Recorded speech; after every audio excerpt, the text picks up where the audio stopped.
Joy Quilts. What we're doing today is the final row of this quilt with the butterfly motif. It's a large pattern, it's 14.1 inches, so I really want to make sure that it's going to land where I want it to land. First thing I'm going to do is physically measure the quilt to make sure that I have the same amount of fabric between the dead bar and the back rail. So I'm going to grab the ruler, stick it up on the dead bar. 19. Go to the other side of the quilt. 19. And in the middle, also 19. That's perfect. Okay, so that means where I drop the pattern, it's going to go straight across the quilt, because if it doesn't, it's going to go wobbly and your edges are going to look crooked even if they're perfectly straight and they're sewn beautifully. If the quilt design doesn't go straight across, it's not going to look right. Okay, so the next thing that we're going to do is we want to make sure that our pattern is going to fit in the area that we've placed it in. So we're going to load the design.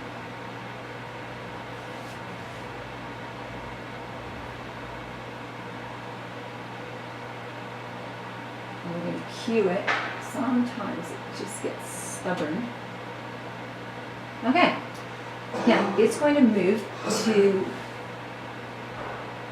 it's going to ask me where it wants to move to. I'm going to tell it to go to the closest point in the design. So I've turned the sewing off at this point.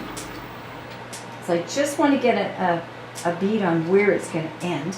So I kind of pick a place, and I'm not totally guessing because there is a crosshair on the computer screen.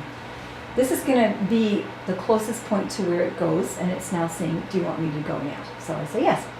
So it's going to show me where it goes to on the bottom of the quilt, because I really don't want to go off the edge.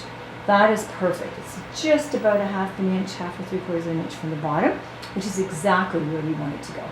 Okay, so that's what we want. So we're going to press pause, and I'm going to go back over to the computer and turn the sewing function back on. So that's in the settings. Okay, so now we're going to reload the design. And it's going to ask me where I want to start. Do I want to start at the stop point? Do I want to start at the closest point on the design?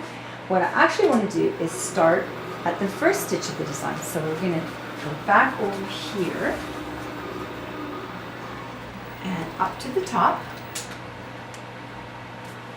because now that we've told it to start sewing, we have to kind of get it into the right position.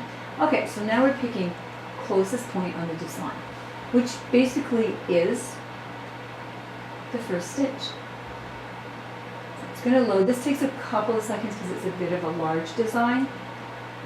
Okay, so we should be in now. There it is. Okay, so it's going to ask me if I want to pull up the bottom thread, which of course we always do, and start to stitch.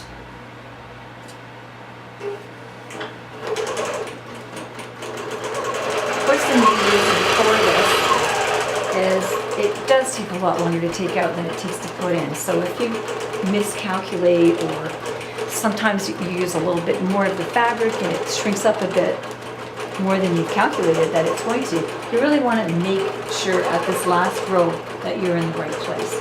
If it's a smaller quilt and I'm doing a bunch of rows on it, the smaller design, I'll check somewhere around the last 3 or 4 rows to make sure that they're going to mesh in, and if not, I'll make a slight adjustment at that point. But with this being a 14-inch design, you really don't have a whole lot of room. You have to basically make your adjustments in the last row, because that's where you can see how it's going to go.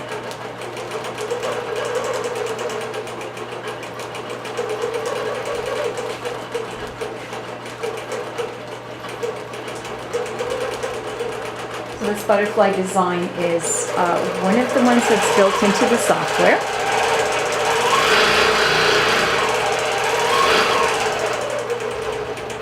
I believe, sometimes I'm wrong on that, could be a purchase design, but I'm not positive.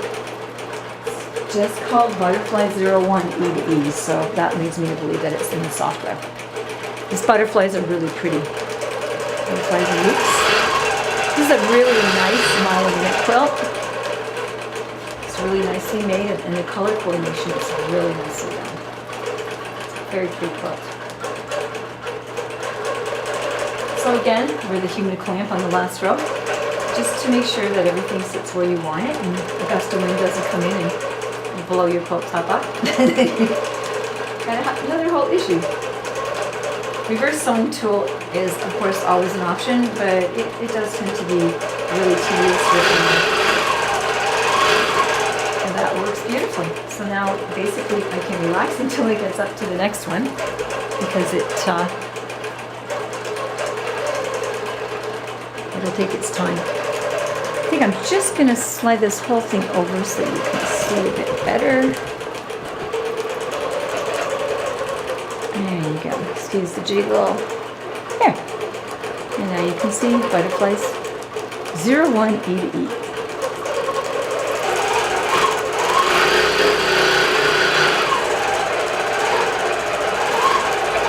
And there we have it. Joy Quilts, joyquilts.com, hotmail.com, Instagram, and on Facebook.